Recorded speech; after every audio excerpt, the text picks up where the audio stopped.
Muy buenas días todavía a todas, a todos, a todes. Pues estamos muy contentos de presentar a nuestra siguiente panelista, la maestra Concha Ruiz Funes. Nos da muchísimo gusto que esté aquí con nosotros. A Concha la conozco desde hace muchos años. Ella no quiere que la presente con bombo y platillo, como suele suceder a veces con las personas que son, que tienen muchos conocimientos, son muy humildes. Gracias por la participación. Concha es coordinadora de matemáticas en el Colegio Hebreo Maguen David. Tiene la licenciatura y la maestría en matemáticas en la UNAM y es profesora en el ITAM, también es profesora en el ITAM. Así es que pues nos va a hablar precisamente del desarrollo del pensamiento algebraico, sí, desde el preescolar hasta la secundaria. Así es que bienvenida, Conchita, qué gusto tenerte con nosotros. Muchas gracias por aceptar esta invitación. Gracias a ustedes, Ale. Muchísimas gracias. Estoy muy contenta de estar aquí y soy yo la que agradece. Pues te dejamos en los controles para que nos des todas tus comentarios, tu participación y tus ideas. El chat, recuerden que está abierto para que ustedes puedan subir las preguntas que quieran que Concha les conteste. Ella nos va a contestar todo lo que quieran saber sobre las matemáticas, la didáctica, y no se atrevió a preguntar. Aquí está. Gracias, Conchita. No, gracias a ustedes. Muchísimas gracias. Ya veo ahí mi presentación y lo que quisiera, Ale, es si me pueden ayudar para convertirla solo en presentación y que no se vean las diapositivas del lado izquierdo. Como tú le estás manejando, tú lo haces, por favor, y acuérdate que si te quieres ver, solo brincas de ventana. Y si algo pasa, aquí estamos. Sí, me quiero ver, solo brinco de ventana. Está bien. Entonces, a ver si ahí ya ven la presentación completa. Ya, lista, perfecto. Se ve muy bien. O sea, ya no se ven las a la izquierda, ¿verdad? No, ya no. Perfecto. Una disculpa a todos por mi adelante. impericia técnica. Gracias. Muchísimas gracias, Ale. Bueno, pues hola a todas las maestras, los maestros, los maestres. Muchísimas gracias a todos.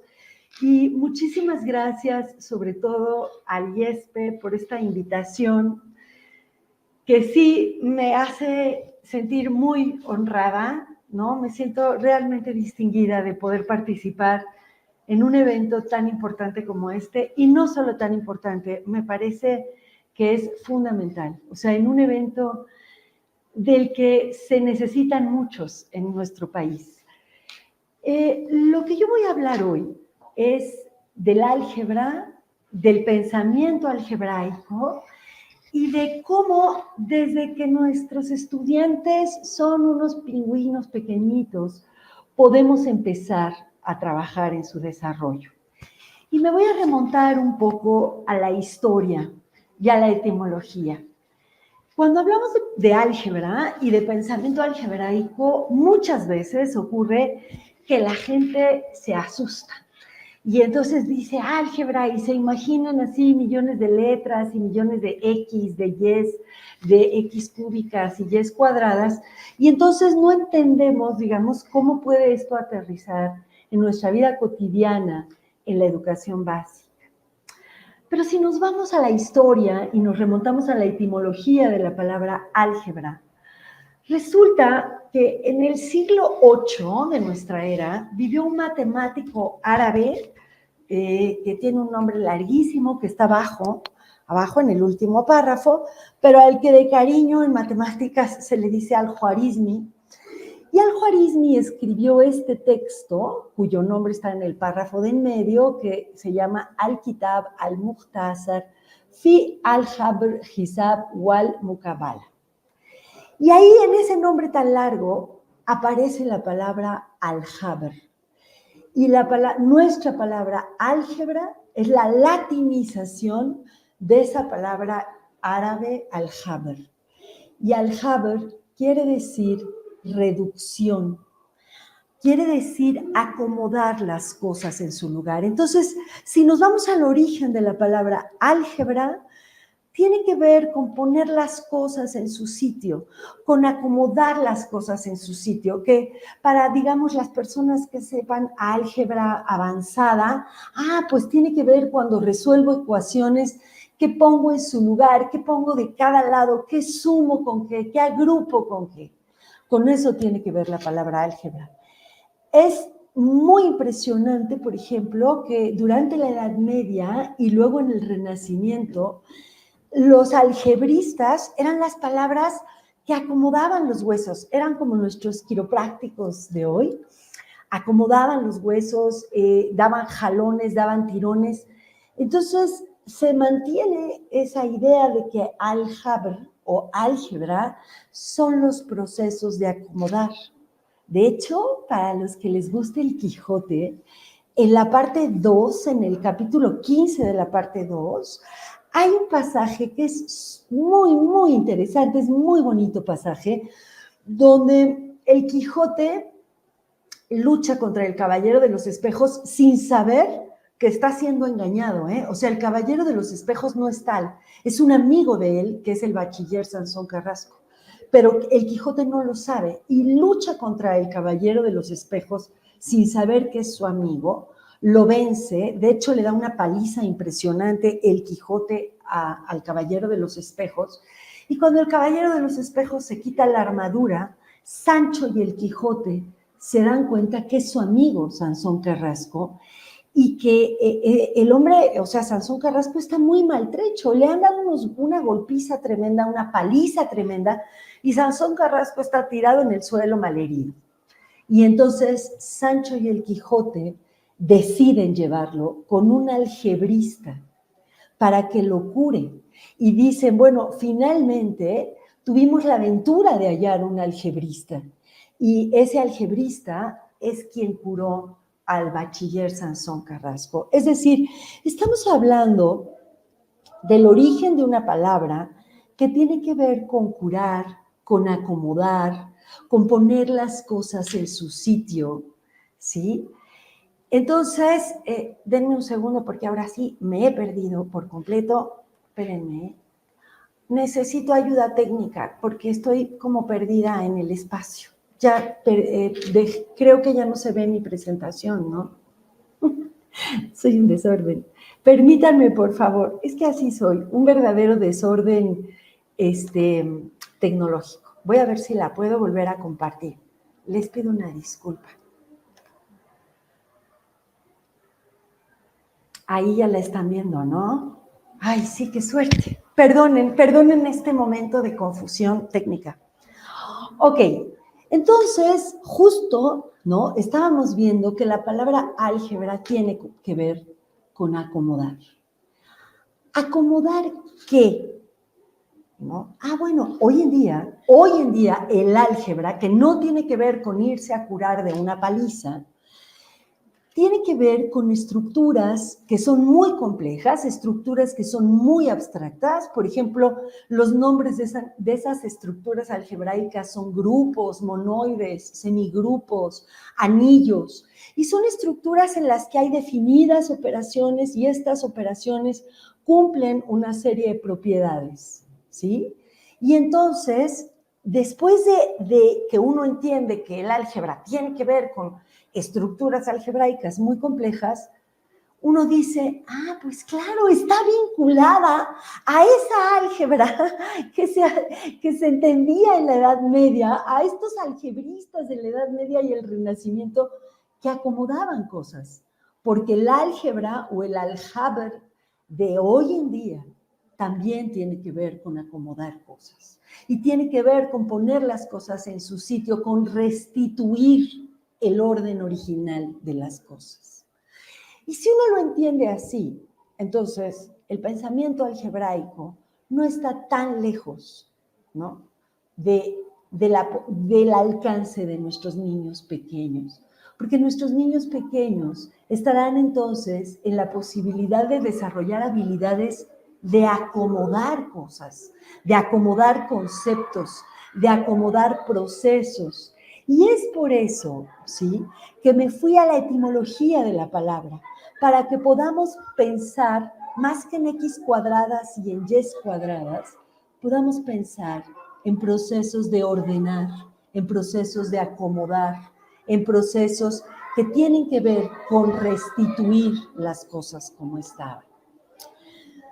Paso a la siguiente diapositiva y entonces retomo esto que estábamos diciendo. No se trata de enseñar álgebra, no se trata de enseñar anillos conmutativos, ¿no? Ni monoides.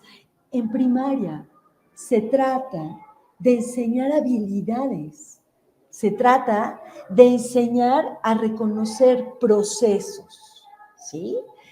¿Y qué son esas o cuáles son esas habilidades que podemos enseñar? Pues son las siguientes. Ahora regreso a estas diapositivas, pero quiero hablar primero de estas habilidades.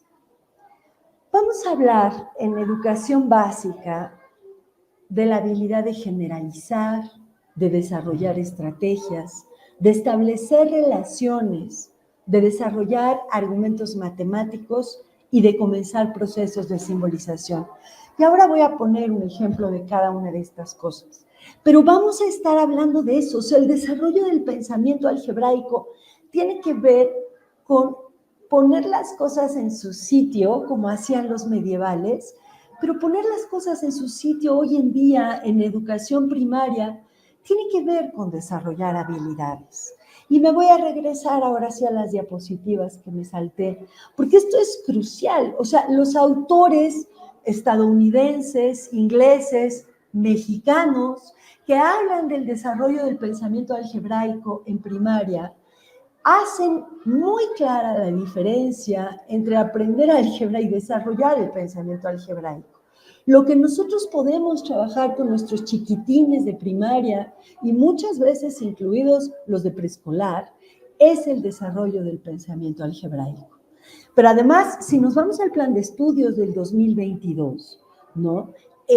Fíjense, en el panel anterior, que fue increíble, ¿no? Yo tuve la oportunidad de verlo tras bambalinas y felicito a todos los panelistas por su claridad y por lo bien que nos explicaron, ¿no?, sobre los campos formativos del plan 2022. Nosotros en el plan 2022 tenemos 4 campos formativos. Tenemos el de saberes y pensamiento científico, que es donde la matemática se hace presente y palpable. Pero tenemos el de lenguajes, donde también tenemos que, digamos, preocuparnos por el desarrollo del pensamiento crítico. Tenemos el de ética, naturaleza y sociedades, donde también tenemos que preocuparnos por el desarrollo del pensamiento crítico. Y tenemos el de lo humano y lo comunitario, donde el desarrollo del pensamiento es fundamental. Y pasamos y estamos todo el rato en procesos de desarrollo de pensamiento colectivo y pensamiento individual, y cómo el pensamiento individual se, digamos, entreteje con el pensamiento colectivo. Entonces, cuando hablamos de desarrollo de pensamiento algebraico, no hablamos únicamente del campo formativo de pensamiento científico y saberes, saberes y pensamiento científico, donde está la matemática, sino tenemos la posibilidad de desarrollar esas habilidades también en los otros campos formativos. Entonces, lo que quería dejar muy claro es que no se trata de hablar de álgebra, se trata de hablar de habilidades de pensamiento, ¿sí? Por otro lado, el pensamiento crítico, el pensamiento creativo y en particular el pensamiento algebraico, que es como una rama de ese pensamiento crítico, que es un gran paraguas, no tiene, no se desarrolla de manera espontánea, o sea, no va surgiendo en los alumnos así como por generación espontánea, de manera natural. Es necesario planearlo, es necesario plasmarlo en nuestras planeaciones, plasmarlo en el desarrollo de nuestras actividades, ¿no? Plasmarlo en la planeación de un proyecto. Es decir, el desarrollo del pensamiento crítico y del pensamiento algebraico en particular requiere de una intencionalidad docente. requiere de que nosotros los docentes tengamos presente qué tipo de preguntas vamos a hacer, qué tipo de actividades vamos a proponer, en los proyectos en los que vamos a desarrollar, dónde entra el desarrollo del pensamiento algebraico. Voy entonces, me regreso después de estas acotaciones a las habilidades que podemos desarrollar. Y estas habilidades, puse ejemplos matemáticos, pero son habilidades que pueden extrapolarse, ¿no? Por ejemplo, en el campo formativo de lenguajes, el uso del lenguaje también es un espacio que nos permite el desarrollo del pensamiento algebraico, aunque suene extraño. Es decir, el desarrollo del pensamiento algebraico lo voy a presentar aquí con ejemplos matemáticos, pero todos nosotros podemos extrapolarlo a otros espacios, ¿no? A otros campos formativos. La primera habilidad que es importante trabajar y que puede trabajarse desde chiquitines es la generalización, la capacidad de generalizar, perdón. Y a esto se le llama el pensamiento inductivo. El razonamiento inductivo va de lo particular a lo general y el razonamiento deductivo va de lo general a lo particular. La posibilidad de deducir es una posibilidad o es una habilidad que se desarrolla después, se desarrolla ya con el álgebra abstracta en secundaria. Esto no quiere decir que antes no se pueda presentar, pero aparecerá así en su esplendor en secundaria.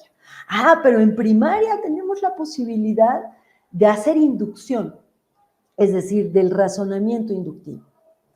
Por ejemplo, yo les traigo aquí dos ejemplos.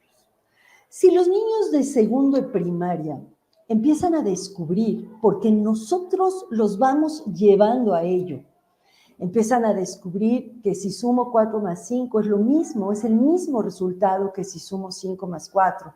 Y lo pueden hacer con material concreto, lo pueden hacer con el uso de sus dedos, o ya están en un proceso donde uno puede escribir 4 más 5 es 9 y 5 más 4 es 9. Y se dan cuenta que pasa lo mismo con otras sumas, que no importa el orden en el que yo ponga los sumandos, el resultado va a ser el mismo. Entonces, este chiquitín puede preguntarse en segundo de primaria, ¿y esto pasará para todos los números? Sí, resulta que pasa para todos los números. Entonces, fíjense, lo que está escrito abajo, que dice propiedad conmutativa de la suma, y luego está escrito en lenguaje matemático, está la propiedad escrita en lenguaje matemático, es algo que atañe al álgebra. Eso no se los vamos a enseñar. No tenemos ni siquiera que decir, esto es la propiedad conmutativa de la suma. Que tampoco pasa nada, si lo decimos, pero no tenemos que decirlo. Mucho menos tenemos que usar los símbolos que están abajo. Pero la parte de arriba tiene que ver con el pensamiento algebraico. El decir, oigan, ¿será que para cualquier par de números que yo sume, no importa cuál es el orden, siempre me va a dar el mismo resultado? Por ejemplo, en el ejemplo de la derecha, ¿no? Resulta que, yo me doy cuenta, soy un chiquilín de segundo de primaria o de tercero de primaria, y un día me doy cuenta que si sumo 7 más 0 me da 7 y que si sumo cualquier número más 0 me da ese número. Y yo me pregunto, ¿y esto es para cualquier número? Y entonces resulta que estoy descubriendo que la propiedad del neutro aditivo es una propiedad fundamental, y además la propiedad del neutro aditivo es una propiedad, ya si nos vamos a la álgebra abstracta, que se pide, o sea, en los grupos, que se pide en los monoides, que se pide en los anillos, o sea, en estructuras algebraicas serias, tiene que haber un neutro aditivo. Y entonces, otra vez, la parte de abajo atañe a la enseñanza del álgebra, pero la parte de arriba atañe a la posibilidad de descubrir. Y es esa posibilidad de descubrir y de generalizar la que la que corresponde al pensamiento algebraico. La siguiente habilidad, desarrollar estrategias. Por ejemplo, si nosotros nos ubicamos en quinto de primaria y hacemos cálculo mental, hay niños que la operación 24 más 7 la hacen diciendo 24 y luego descomponen el 6 para lograr un complemento a 10 que se llama, entonces tengo 24 más 6, ese es 30, Y luego, ¿qué me quedó? Me quedó un 1, es 31. Así agrupan. En cambio, hay otros que saben que 4 y 7 da 11 porque uno en la vida se va aprendiendo sumas y se las va aprendiendo de memoria y eso depende de los gustos sumativos de cada quien. Y entonces hay gente que sabe que 4 más 7 es 11. Yo, por ejemplo, sí me sé que 4 más 7 es 11. No la tengo que hacer. Entonces yo digo 4 más 7 es 11, ahí tengo un 11 más 20, 31. Eso son estrategias que cada quien va desarrollando y que son individuales, dependen de las formas de razonamiento, casi diría yo, dependen de los gustos aritméticos de cada quien. Bueno, eso es desarrollo de estrategias. Pero resulta que el desarrollo de estrategias no solo atañe a la resolución de sumas, el desarrollo de estrategias atañe a varios campos formativos. ¿Sí? En varios campos formativos. Los chiquilines van a tener que resolver problemas y la resolución de problemas requiere de un desarrollo de estrategias previo. Otra habilidad que es fundamental es establecer relaciones, reconocer patrones. Por ejemplo, este momento de epifanía que tienen los niños cuando descubren que la suma y la resta son operaciones inversas. O sea, que si yo quiero deshacer lo que ha hecho una operación, me basta con aplicar la otra. Por ejemplo, que la multiplicación y la división son operaciones inversas.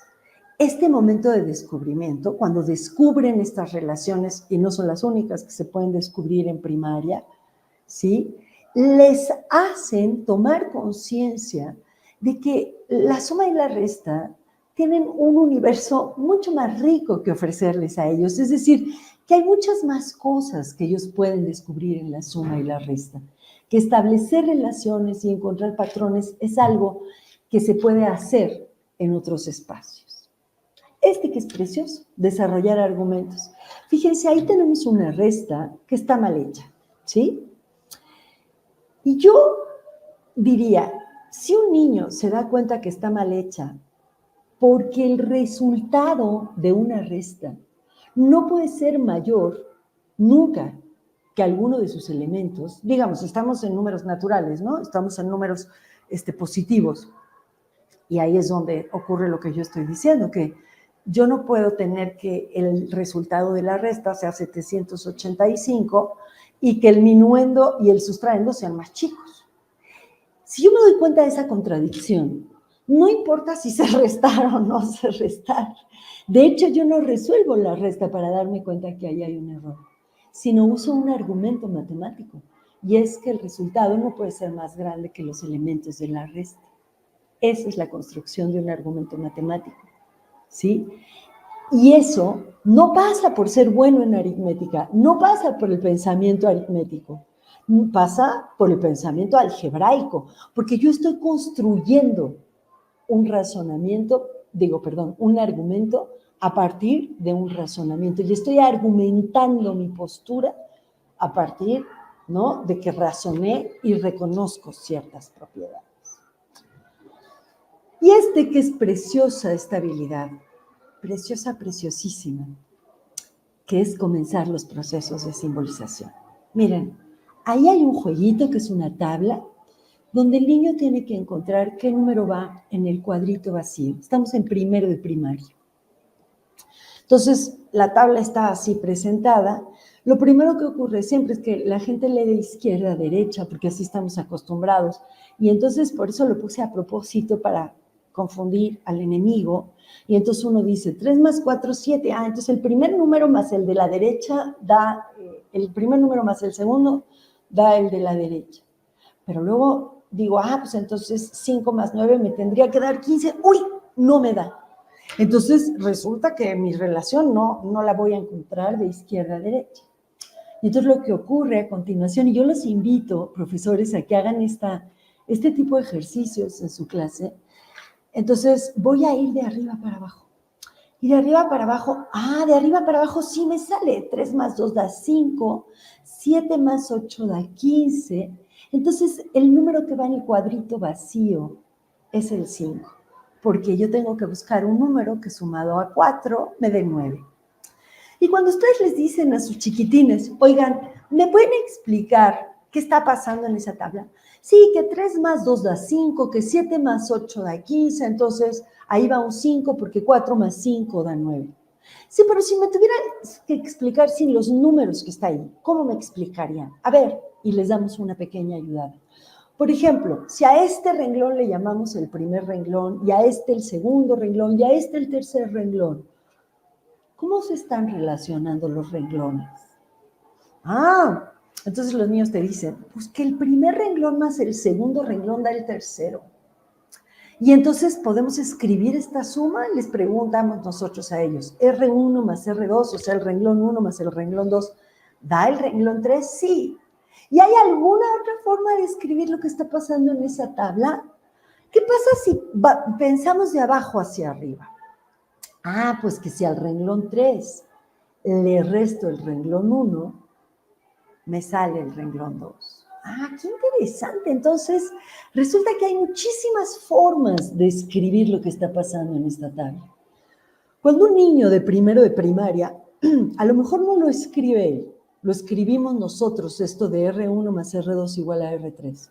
Probablemente no lo escriba él, pero si nosotros lo escribimos y él lo lee, y él puede entender que lo que ahí dice está explicando lo que está ocurriendo en la tabla, ¿sí? Lo que tenemos es que hemos dado un salto cuántico. O sea, hemos permitido que nuestros niños lean álgebra, porque lo que está escrito aquí abajo es álgebra. Y ese es un proceso fundamental en el desarrollo del pensamiento algebraico, ser capaz de leer otros lenguajes, ser capaz de empezar la simbolización. Este son el tipo de habilidades, no son las únicas, son sin duda las más importantes, las habilidades de pensamiento algebraico que hay que desarrollar. Entonces, a riesgo de sonar muy reiterativa, ¿sí? No se trata de enseñar álgebra, se trata de desarrollar habilidades de pensamiento. Y estas habilidades de pensamiento, déjenme continuar, por favor, van a formar parte o son una parte medular del pensamiento crítico. El desarrollo del pensamiento crítico, que además es uno de los objetivos de la nueva escuela mexicana, ¿sí? Está planteado como uno de los pilares a lograr. Todo el planteamiento de las nuevas metodologías de las que hablaban los panelistas en la sesión anterior, todo este uso de estas nuevas metodologías tiene como uno de sus objetivos el desarrollo real del pensamiento crítico y la erradicación, digamos, de todos los procesos memorísticos, de todos los procesos de repetición, de todos los procesos que excluyen el razonamiento que se dan con muchísima frecuencia a nivel básico. Bueno, a nivel básico y a niveles superiores también, pero a nivel básico, que es el que nos atañe hoy. Entonces, el pensamiento crítico, que es uno de los objetivos a lograr, tiene que ver con la posibilidad de establecer una reflexión permanente en los estudiantes. Una reflexión de qué estoy haciendo, por qué lo estoy haciendo, cómo lo estoy haciendo. Hay una lista de preguntas que son muy interesantes que tienen que ver con el desarrollo del pensamiento crítico. Con la posibilidad de construir un argumento más que dar una opinión, o por lo menos distinguir cuándo estoy dando una opinión y cuándo estoy construyendo un argumento y cuándo estoy siendo capaz de sustentar mi postura. Por ahí va el pensamiento crítico. Bueno, el pensamiento algebraico, en este gran paraguas, repito, que es el pensamiento crítico, tiene que ver con la posibilidad de hacer esas mismas preguntas en el ámbito matemático, ¿sí? Con la posibilidad de que el niño descubra patrones, pero además se pregunte sobre ellos. Fíjense bien, es fundamental, y esto es una pregunta que hizo Roxana antes a los panelistas, y los panelistas abundaron en ello. Es decir, ¿tenemos que hablar con los estudiantes de las nuevas metodologías? Y la respuesta es sí. Tenemos que hablar con los estudiantes de los objetivos que estamos buscando con estas nuevas metodologías? Y la respuesta que dieron los panelistas fue sí, claro que sí, porque se requiere de un nivel de conciencia, es decir, los procesos metacognitivos que van a ser fundamentales en la nueva escuela mexicana y que son parte del desarrollo del pensamiento algebraico. Los procesos metacognitivos se alcanzan o se desarrollan en plenitud cuando hay un nivel de conciencia por parte de los estudiantes. Entonces, es un reto muy interesante porque nos confronta a los docentes a trabajar con interlocutores a los que tenemos que asumir, ¿no? Asumir como individuos pensantes, que respetar como individuos pensantes. Y tenemos que darles la posibilidad de la interlocución y tenemos que hacerles preguntas y entender que nosotros vamos a establecer un diálogo con niños de primero de primaria, con niños de preescolar, con niños de segundo, de sexto de primaria, que vamos a establecer un diálogo en el que nosotros vamos a hacer preguntas, pero ellos nos van a hacer preguntas. Y de la construcción de las respuestas, en la construcción colectiva de respuestas, el alumno va a ir tomando conciencia de su proceso de reflexión, va a ir generando procesos de metacognición y entonces estará desarrollando pensamiento algebraico y estará desarrollando pensamiento crítico. ¿Qué autores les recomiendo yo que consulten para hablar del desarrollo del pensamiento algebraico? Sin duda, el exponente máximo, así el gurú de desarrollo de pensamiento algebraico, es James Caput. Y trabajan con él esta mujer, María Blanton y Deborah Shifter, que son extraordinarios, ¿sí? Pero no solo, o sea, nosotros en nuestro país tenemos grandes investigadores que están trabajando también en la parte teórica del desarrollo del pensamiento matemático. Y aquí hay tres: Lilia Arqué, Marcos Mójica y Briseida Ramos, pero hay muchos más, ¿no? Entonces, es una rama que surge ahora, que es digamos, relativamente nueva, y que son varios los autores en didáctica de las matemáticas que empiezan a trabajar sobre ella. Hay muchas estrategias que ahora no voy a dar porque no hay tiempo y porque no era el espacio, pero ustedes pueden buscar, y en internet hay muchos espacios donde ya hay actividades diseñadas, donde ya hay estrategias diseñadas, ¿sí?, para desarrollar el pensamiento algebraico. Entonces, ¿qué hay que hacer en el aula? ¿Qué hay que trabajar con los estudiantes para desarrollar el pensamiento algebraico? Para empezar, hay que animarnos a preguntar. Es decir, y voy a regresar momentáneamente a los ejemplos que habíamos puesto, ¿sí?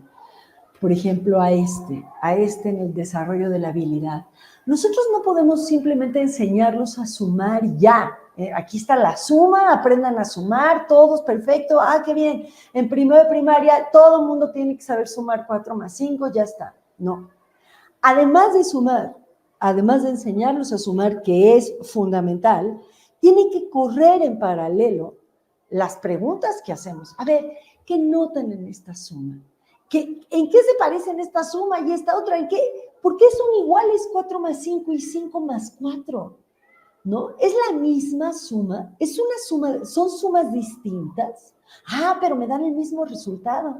¿Y solamente estas sumas dan este resultado? ¿O a alguien se le ocurre una suma que también tenga como resultado 9? Pues 6 más 3. Oye, ¿y 4 más 5 es igual a 6 más 3? ¿O es distinta? Por ejemplo, ese tipo de preguntas que llevan a los niños, ¿no?, a elaborar argumentos que no se elaboran de otra manera. Ese tipo de preguntas son las que nos permiten salir del ámbito de lo mecánico, ¿sí? Es decir, las matemáticas tienen distintos ámbitos. Está desde luego el ámbito conceptual que hay que trabajar, está el ámbito procedimental, está el ámbito mecánico que no aparece en otros campos, pero que en la matemática aparece. Hay que mecanizar, sin duda, y hay que saber resolver operaciones de forma rápida y de forma correcta. Pero también está el ámbito del desarrollo de habilidades. Y ese desarrollo de habilidades que tiene que ver con el pensamiento algebraico, única y exclusivamente se da si nosotros inducimos a través de preguntas. Déjenme ahora sí. No. Déjenme moverme en las diapositivas. Aquí está. Estoy abierta a todas las preguntas que ustedes quieran realizar, que hablemos, que tenemos 15 minutos, 13 minutos para una reflexión colectiva sobre esto, ¿no? Ale, no te escucho, ¿eh? Me da la impresión Perdón, de que... perdón, Ya. gracias. Ya. Qué fascinante, qué fascinante. Yo creo que la mayoría pensamos que el señor que está en el baldor, pues quién sabe quién es, ya nos diste toda la historia. Uno piensa que el señor que está en el baldor es Baldor, pero no. Baldor es un matemático cubano que escribió ese libro. Y el que aparece en la portada del libro es Al-Khwarizmi. Exactamente. A quien tenemos varios nombres, por ejemplo, no solo el álgebra, porque viene de su libro donde se habla del álgebra, sino la palabra algoritmo. La palabra algoritmo viene del nombre de Al-Khwarizmi. Fíjate, qué interesante. En latín, al-Khwarizmi lo latinizaron como algoritmi. Y entonces, los procesos matemáticos que se llaman algoritmos vienen del nombre de Al-Khwarizmi. Pero perdón que te interrumpí. No, al contrario, tú síguete. No, vamos a las preguntas que tú consideres, por favor. Mira, de hecho, quisiera pasarte algunos comentarios que están muy interesantes desde el principio que empezaste, pues precisamente con la etimología. Por ejemplo, Miguel Sánchez dice, qué interesante, hasta ahora sé dónde viene la palabra álgebra. Felicidades a quienes realizan estas conferencias. Luis Cano dice, me parece muy acertado recuperar los orígenes de los conceptos a través de su etimología. Eso hago yo con mis estudiantes. Pues. Qué bien, felicito al profesor. Una buena práctica, ¿verdad? Sí, una gran práctica. Miguel Sánchez dice, qué interesante, lo mismo, espérame. Luis Cano, yo estoy trabajando el tema de lógica contemporánea y esta charla me ha ayudado muchísimo. Fíjate qué maravilla, Conchita. Sí, un día hacemos otra de lógica, Ale. Perfecto, no, sí, es que hay de mucha pensamiento lógico, sí. Y es que pues esto parece que está justificado socialmente el temor y el rechazo a las matemáticas. Cualquiera puede llegar y decir en los medios que hay al cabo que pues todos somos malos en matemáticas, como si eso fuera justificable, no sé. Pero además sale, o sea, perdón, voy a hacer una acotación. O sea, uno llega a, no sé, a una reunión social, llegas a una comida de cumpleaños y puedes encontrarte gente que te dice, no, yo por suerte, o sea, salí de la primaria y yo no volví a acordarme de las fracciones. Yo no sé sumar fracciones, no sé nada de mate. Sí. O sea, por suerte. ¿Tú te imaginas que llegáramos a un cumpleaños y te encontraras a alguien que dijera, yo por suerte no sé leer? O sea, yo salí de primaria y nunca más volví a leer, por suerte, ni a escribir nada. ¿No? Nos parecería insólito, ¿no? Pero claro. Más es igual de insólito. Sí, o sea, es una justificación social muy absurda. Muy absurda. Terrible, terrible. Sí. Yo tengo una pregunta desde hace rato porque cuando tú estabas presentando las habilidades que se desarrollan, yo me pregunté si en un sudoku se desarrolla la simbolización. También. Sí. En un sudoku se desarrollan muchísimas cosas. Se desarrolla la simbolización, pero además se desarrolla la búsqueda de patrones. La gente que resuelve muy rápido los sudokus va viendo, digamos, si tú partes en 4 cuadros, el cuadro grande, va viendo los patrones en cada uno de los cuadros y los ven a una velocidad impresionante. Wow, lo voy a hacer, a ver si me sale. Vamos a jugar sudoku.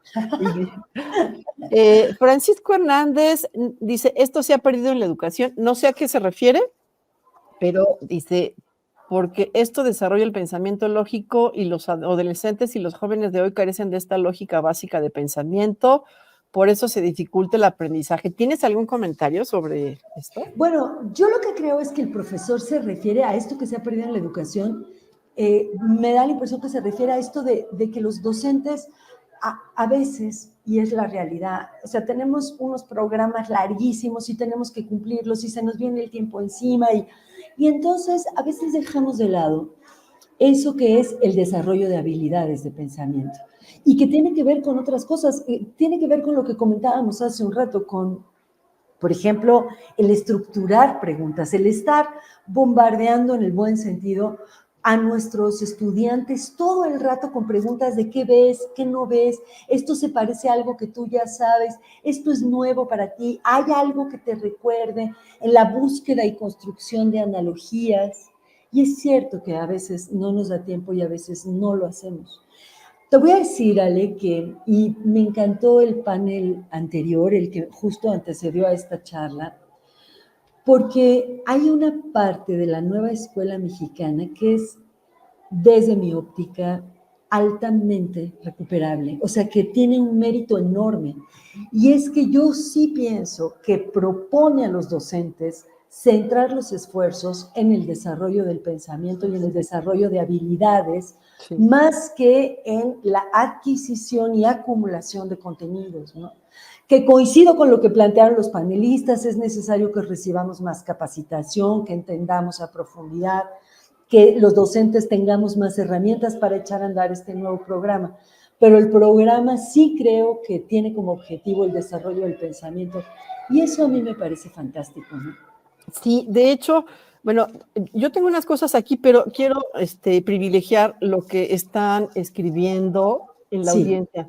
Carolina Medina, ¿de qué manera se puede evaluar de manera efectiva el desarrollo del pensamiento algebraico en los estudiantes?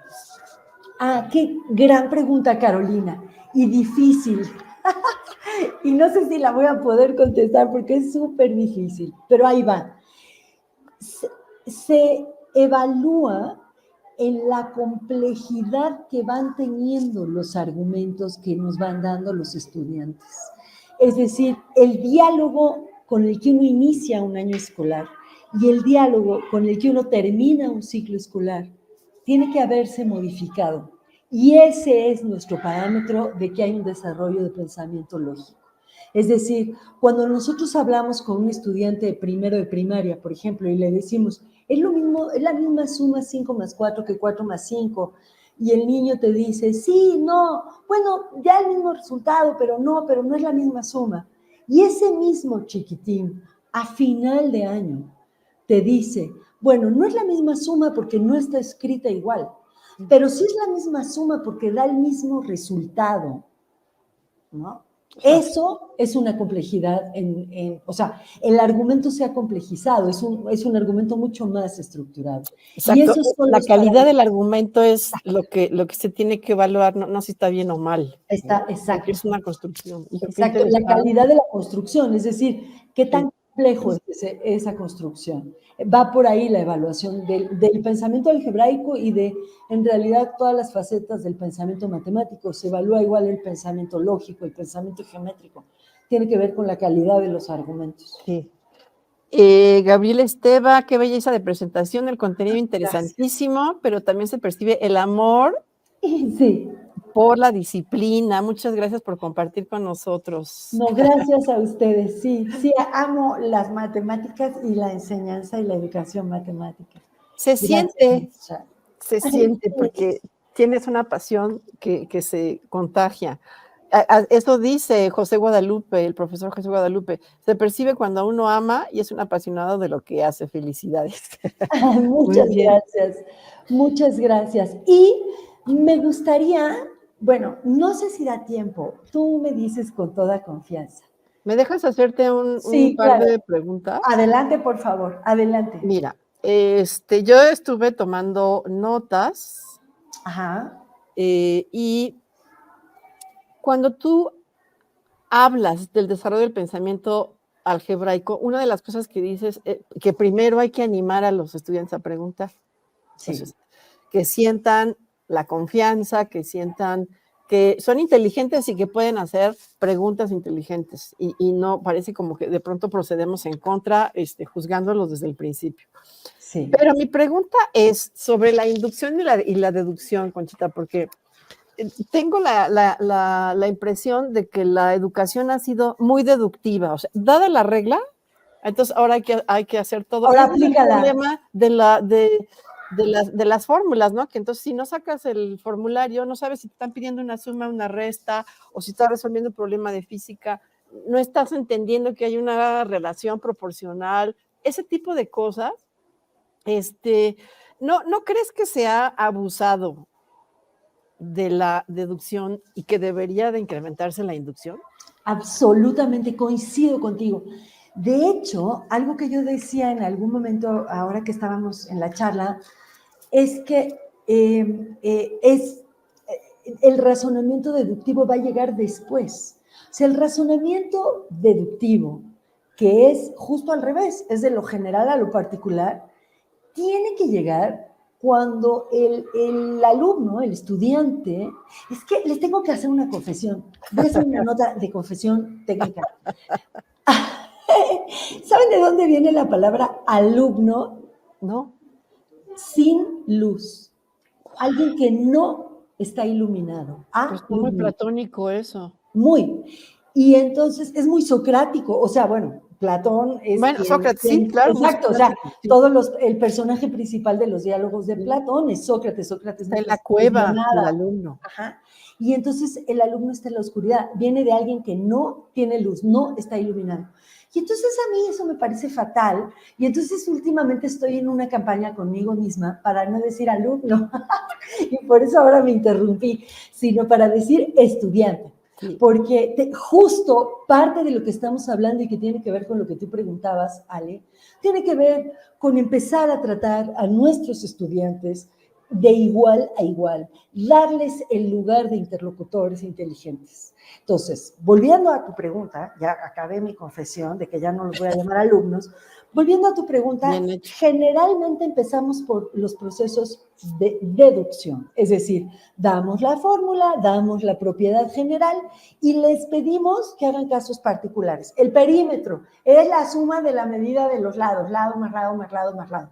Y ahora te doy 142 cuadrados y te pido que les calcules el perímetro.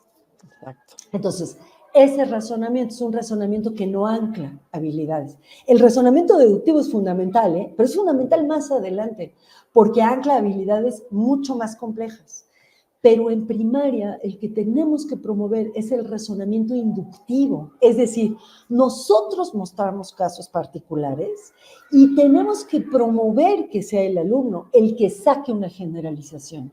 Lo recomendado es ir siempre de lo particular a lo general. Damos ejemplos concretos y luego elaboramos una serie de preguntas que a ellos les ayuden a dar la propiedad generalizada. Sí, coincido contigo, Ale. No, genial. Fíjate que nos llegaron 2 preguntas sobre los padres de familia. Gabriel Esteva dice, en su opinión, ¿qué papel deben jugar los padres de familia para acompañar y apoyar el proceso de aprendizaje de los niños? Sí, les voy a decir mi punto de vista. El proceso que a veces esperamos es que en casa se apoye de manera contundente lo que es, digamos, el desarrollo de habilidades que están teniendo los alumnos, ya que no tengo que decir alumnos, que están teniendo los estudiantes en la escuela. Pero fíjense, hay una autora de enseñanza de las matemáticas, que es una autora brasileña, que se llama Teresinha Núñez, que, bueno, es una de mis gurús, porque le he aprendido una cantidad de cosas a esta mujer. Esta mujer trabajó en Río de Janeiro en espacios terriblemente marginados socialmente, marginados económicamente, depauperados en todos los sentidos. Y entonces se descubrió que hay un proceso muy interesante, que es que los niños llegaban a casa y le proponían a sus padres, que muchas veces eran analfabetas o muchas veces habían llegado hasta un grado de primaria inferior al que sus hijos estaban cursando, y les ayudaban a los padres a desarrollar habilidades. Entonces, a partir de la lectura de Teresinha Núñez, que se escribe Teresí, luego NH, Teresinha, y Núñez, sí, normal, terminado en Z, no, terminado en S me parece, bueno, no sé.